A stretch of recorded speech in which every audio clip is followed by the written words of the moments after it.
Arcade Heroes. It's Adam with Arcade Heroes, and I'm here for one last round of new stuff from the IAAPA Expo that didn't film enough for its own video and put into an assorted vid. And so this time I'm covering VR, virtual reality. Everything here will be VR related.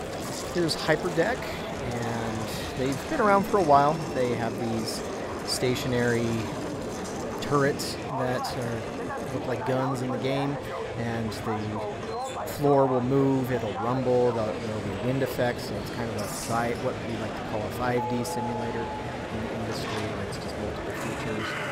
A lot of people are talking about the zombie game that was at the show. From the monitors it looked good, but I didn't see what was so innovative about it. It's like there's 10 billion zombie games out there that was being talked about a lot.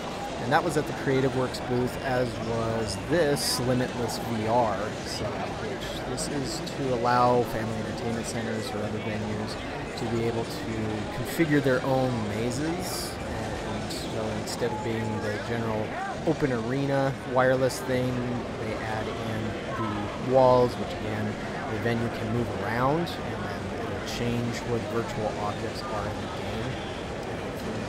What I'm aware, there are multiple game types available. That you see here was a free-for-all deathmatch sort of thing. So definitely encroaching in on laser tags style of play, which most VR arenas have really been doing for a while. And in a way, this is kind of like the Void, or what the Void had promised to do but failed at doing. It's available through a company called Creative Works. I believe there's the distributor of it, not necessarily the creator. Here is one called Spree Interactive, and pretty much all of these that I'm going to talk about have been around for a while. I've seen them at multiple IAAPAs for the past few or several years. Spree does not appear to have ever done anything with shooting games and action games. They're at least trying to do something a little bit different. With this particular game here, it seems kind of like a whack-a-mole sort of game, but I know I've seen other stuff that they do before, like a space adventure game and some others. There is one that I walked past that I'm not going to show here because every time I walked past them, nobody was playing it, and I didn't want to just film an empty arena. I think it was called Hero VR, Hero something VR. So my apologies. Every time I didn't go over, spent a lot of time in that area and didn't get over there very often. So when I did, if people weren't playing it, I couldn't film it. Here's Springboard VR, another wireless VR solution, but this one does have things like guns, shooting things, presumably zombies. If you're never sure, just guess it'll be zombies. You're probably going to be right. Although this one might have been more of a Call of Duty style one. But again, this one's claimed fame is being wireless, since there are so many wired solutions out there. Here's one called VAR Live, which I believe Schaefer Distributing has carried them before. I'm not sure if they still do. This was at the Creative Works booth, so that's where I'm kind of unsure. And it's a more of an arcadified way to offer VR. I'm not sure what the price is, though, if it would fit with that. But what it is essentially. And same thing with this one called VR LEO. And both of these platforms will have multiple games, first-person shooter style games. I haven't seen anything else that some other style game that they offer. And this one was their website says that they're going to redefine the arcade.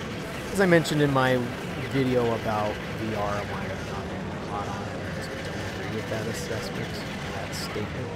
I just don't see how something like this is going to replace the normal VR, or sorry, the normal arcade.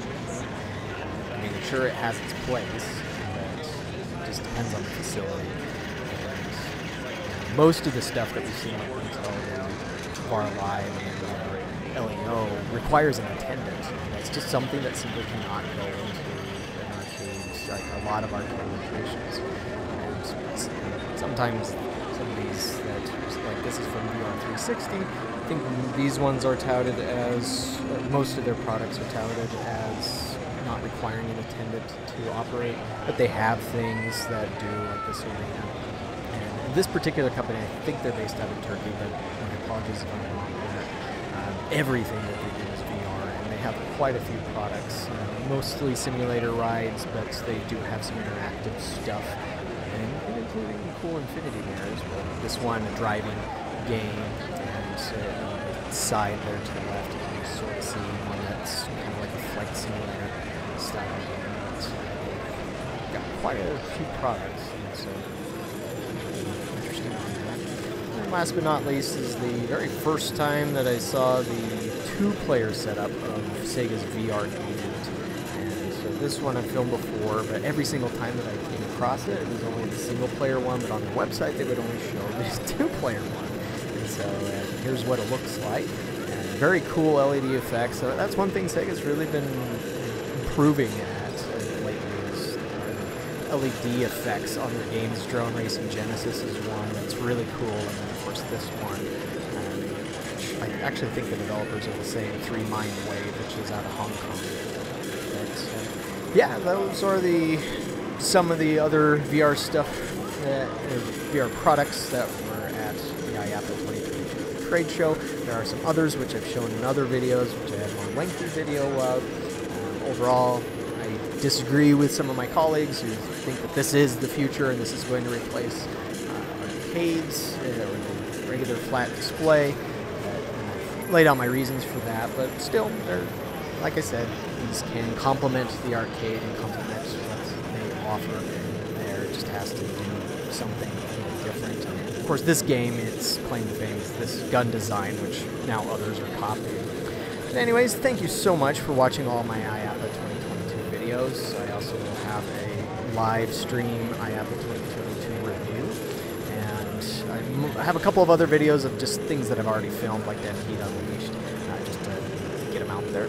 But again, thank you so much for watching and supporting the channel, and stay tuned for more stuff. Even though I'm done with these IAAPA videos, there will be more arcade-related videos coming along, just not in quite the frequency that they've been over the past month. But see you around!